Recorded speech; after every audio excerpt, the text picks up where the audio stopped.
தனிமையில் இருக்கும்போது ஏற்படும் பயம், கவலை, ஏமாற்றம் போன்ற உணர்வுகளைப் போக்கி, ஒரு ஆழ்ந்த நம்பிக்கையையும் அமைதியையும் அளிக்கிறது. திருக்குரான் சூரா காஃப் அத்தியாயம் 50 வசனம் 16.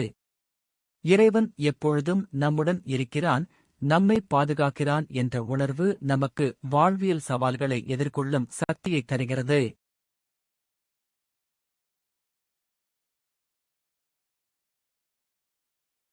وَلَقَدْ خَلَقْنَا الْإِنسَانَ وَنَعْلَمُ مَا تُوَسْوِسُ بِهِ نَفْسُهُ وَنَحْنُ أَقْرَبُ إِلَيْهِ مِنْ حَبْلِ الْوَرِيدِ.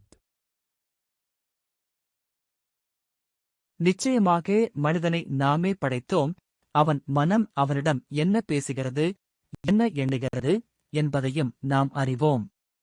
அன்றியும் அவனுடைய பிடரி நரம்பை விட நாம் அவனுக்கு மிக நெருக்கமாக இருக்கிறோம். திருக்குரான் சூரா காஃப் அத்தியாயம் 50 வசனம் 16.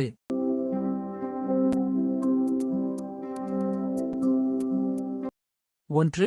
இறைவனின் எங்கும் நிறைந்திருக்கும் தன்மை. நாம் அவனுடைய பிடரி நரம்பை விட மிக நெருக்கமாக இருக்கிறோம் என்ற வார்த்தைகள் அல்லாஹ் எங்கும் நிறைந்திருக்கிறான் என்பதை குறிக்கிறது. நாம் தனியாக இருக்கும்போதும் யாருமற்ற இடத்திலும் அவன் நம்முடனேயே இருக்கிறான்.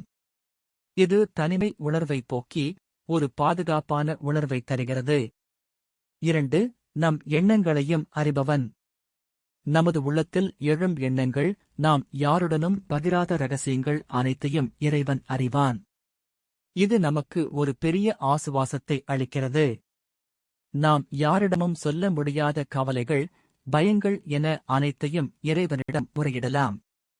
அவன் அவற்றை புரிந்து கொள்வான். 3. நம்பிக்கையும் ஆதரவும்.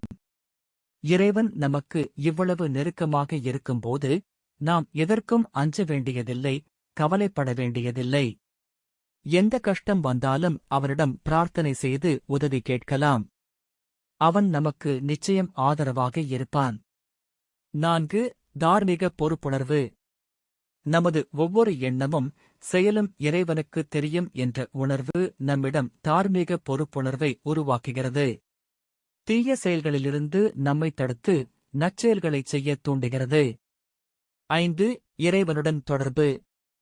இந்த வசனம் இறைவனுடன் நெருக்கமான தொடர்பை ஏற்படுத்திக் கொள்ள நம்மை ஊக்குவிக்கிறது. பிரார்த்தனை, தியானம் போன்ற வழிகளில் நாம் இறைவனுடன் உரையாடலாம், அவனுடைய அருளைப் பெறலாம்.